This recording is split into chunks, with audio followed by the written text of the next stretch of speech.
This is the On the Pony Express podcast, part of the On3 network. Check out all the SMU coverage you need at ontheponyexpress.com. Now, here's your host, Billy Embody. Billy Embody. 1, 2, 3, let me go.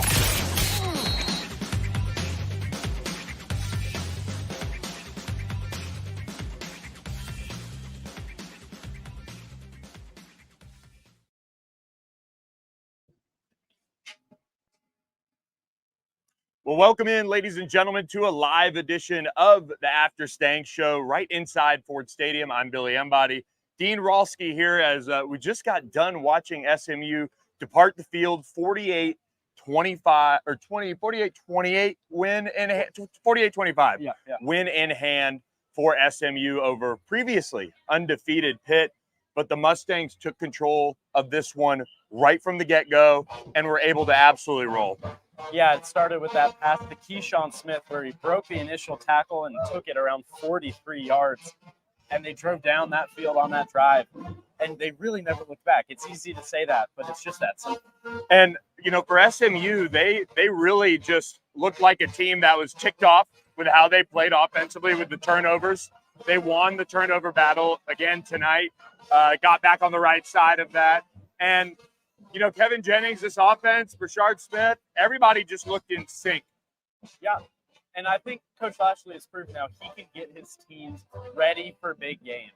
Throughout the season, we've talked about the hot start, but mentally, in emotional games, not that Coach Lashley likes that word, but emotional games against Florida State and TCU, they got off to the hot start, and they just dominated, and they did it again tonight. Convincingly, as you said, 48-25. And I think somebody on our board, the apostrophe matters, said it best. SMU is the best team Pitt has seen all year. Pitt is not the best team SMU's seen all year. Yep. And that's the difference tonight. When you get into a game where at one point, 48-11, SMU was cruising 31-3 at the half.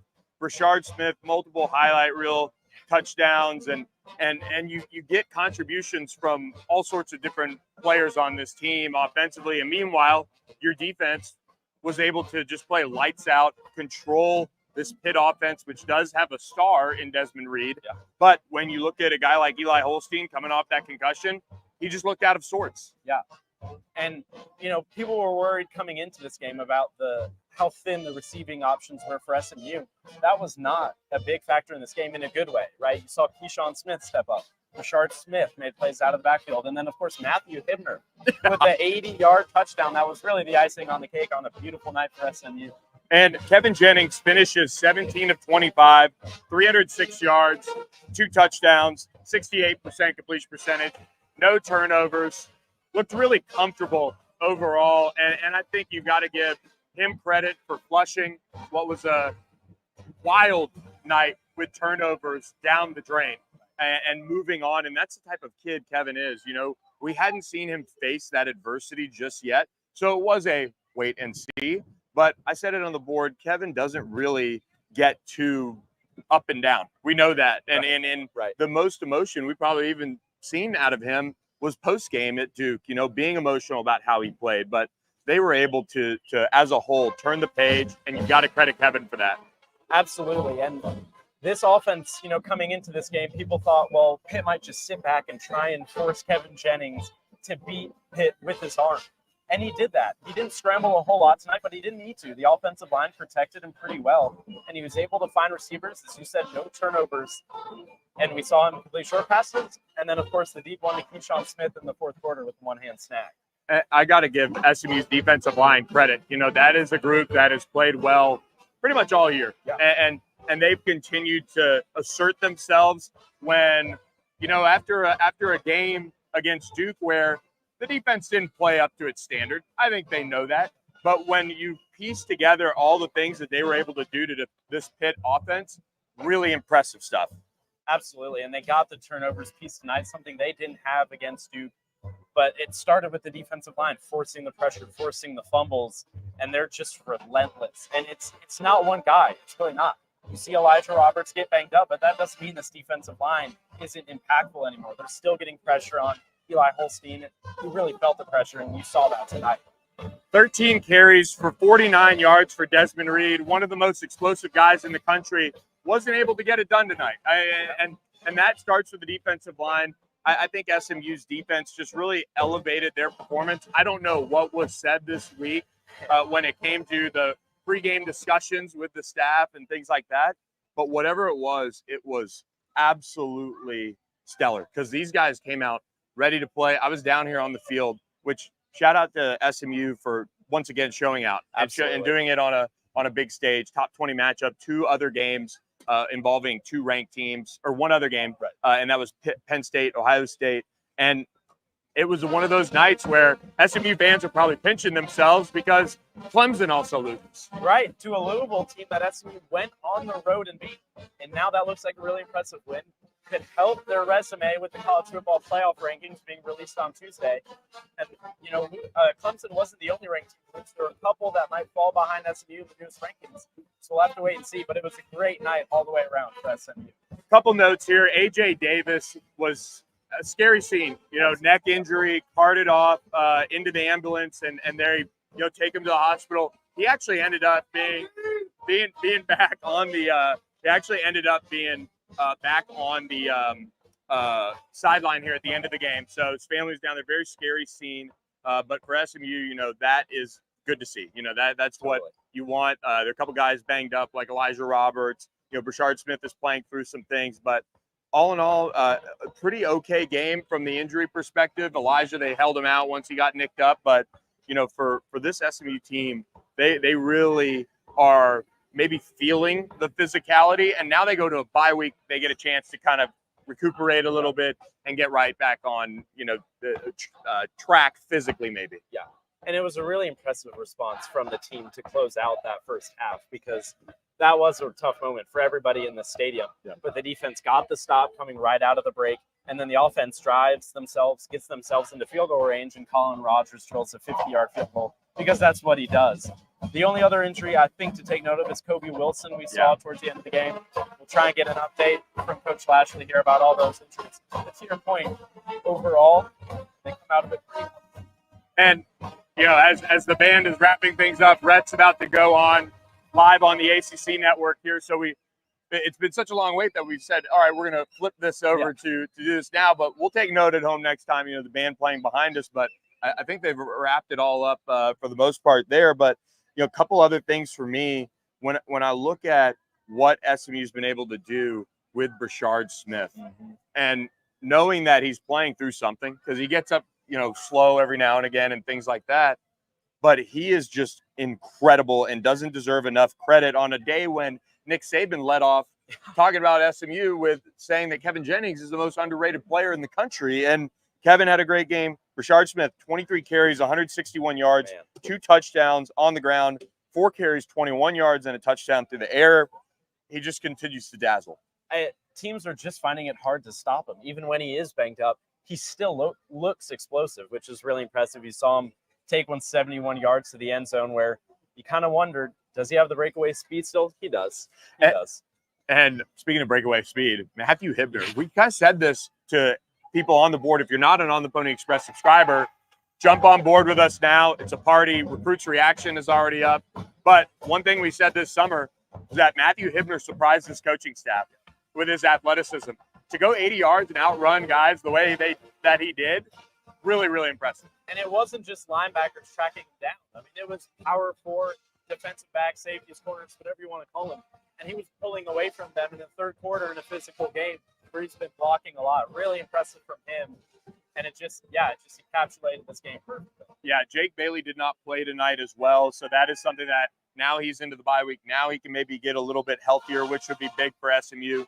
And they've got to now deal with, knowing now that they are in sole control of going to the ACC championship now with that Clemson loss. They beat Pitt now.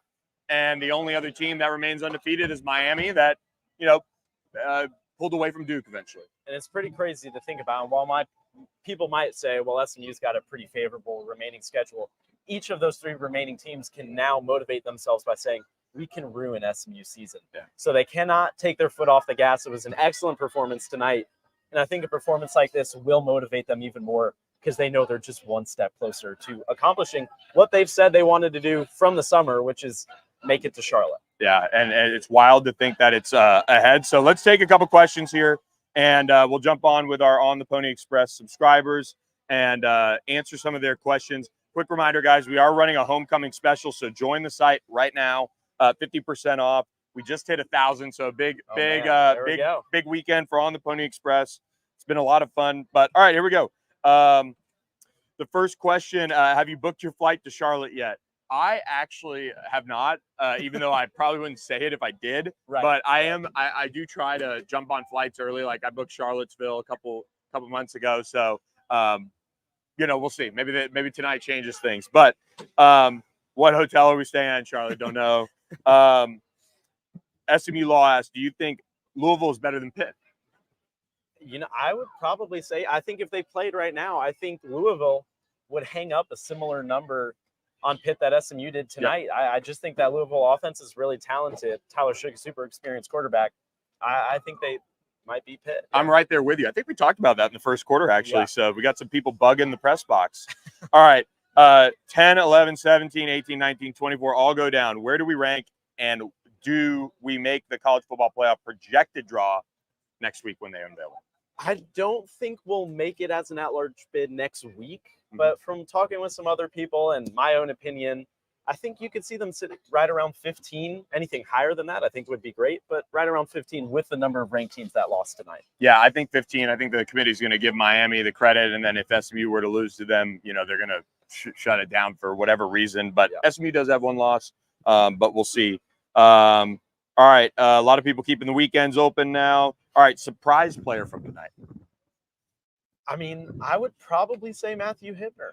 Just the explosiveness. We've seen him catch the ball sort of in the flats and cut up field against Duke a little bit.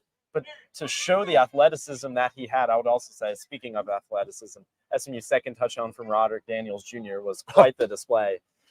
But I would go with him. I mean, SMU just played really well. It's almost hard to single out one person. Yeah, and 3 receptions, 108 yards, a touchdown. He also had that critical conversion where his knee was almost hit the ground. Yeah, that set up Roderick's touchdown, I believe, if I have my drives. That one, yeah, for SMU I know. Fans, they'll take it. Yeah. So.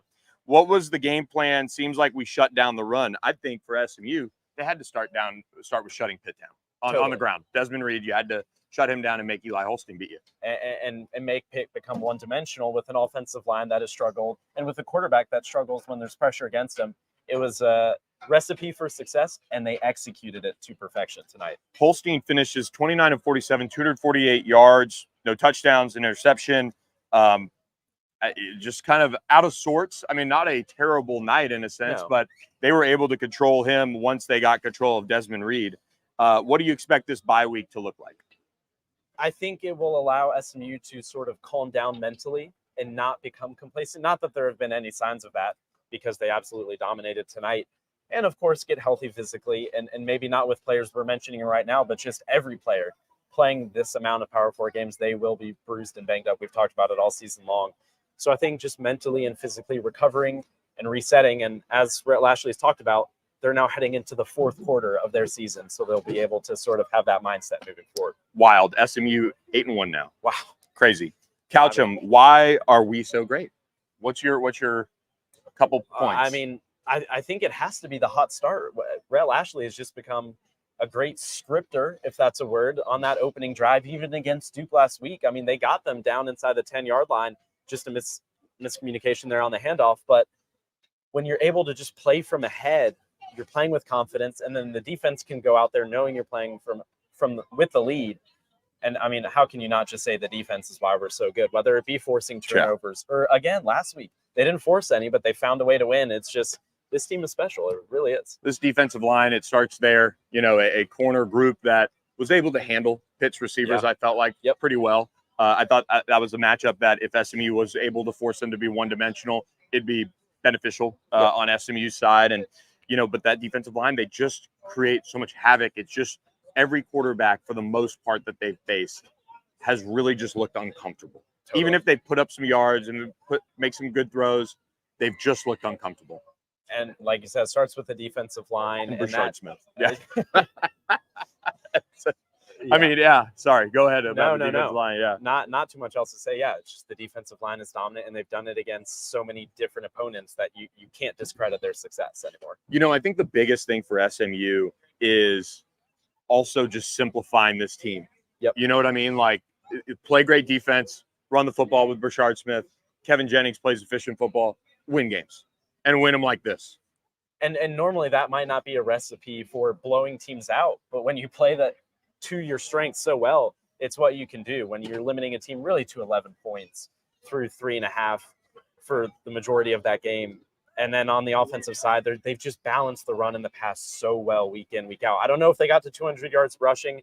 They've, I believe, gotten over 175 yards rushing in each ACC game so far, which is an incredible number. And then the passing yards are right up there with it. 161 on the ground. We have a question on the red zone. SMU went 5 for 5 in the red zone, 31 points in the red zone, 3-1 touchdown to field goal ratio. That was run pass. But yeah, 31 points in the red zone on 5 trips. That's pretty good. That's four touchdowns and a field goal. Yeah, that's what you want. So whatever they're doing on the red zone is working. And then asked about the penalties. I'll look it up here, but penalties that SMU committed tonight, they gave up 1 first down for a penalty. So they gave away a first down. And then the final penalty yardage was 10 for 86. So a lot of ticky-tack stuff. There was a couple false starts, offsides, things like that. But, all in all, I didn't think it was that bad. And I know they commit 1 or 2 a game in big games that you're like, really? But I don't know. It just, for whatever reason, doesn't seem to impact this team. And I think tonight, especially, they just didn't come in critical moments. Now, because they played so well, I'm not sure that there even were too many critical moments in this game. But I feel like in the past, those penalties have been costly and in big moments, whereas tonight they played around those penalties. Good to know that people, one, think that you're natural, but also that they seem to be able to hear us pretty well. Okay, so good. That's good. And sometimes maybe it's nice to have the band over my voice. But all right, last question here, and then we'll get out of here. Which of the 3 remaining games do you think is the biggest challenge for SMU? You could make an argument for each one. I genuinely believe it's Boston College coming up. I think the dual threat quarterback, again, BC might not be playing their best football right now, but, they'll be motivated. They know what they did. What is it? 10, 11 months ago at this point. So they'll be motivated for different reasons other than their own season. I think they present the most problems. I do too. Thomas Castellanos has picked up the passing game a little bit. He's still a legit threat to run, so we'll see how it goes. But for now, SMU 48, Pitt 25, an absolute ass whipping here in Ford Stadium. 7.5-point favorites. Might have closed at 7, whatever. Didn't matter. SMU cruise start to finish. So subscribe to ontheponyexpress.com. For Dean Ralsky, I'm Billy Embody. Thanks for joining us on this live edition. Now go watch our friends at the ACC Network who are about to interview Kevin Jennings, I believe. So, and we will catch you guys next time on another edition of the After Stangs Show. Thanks for joining us. See you guys next time.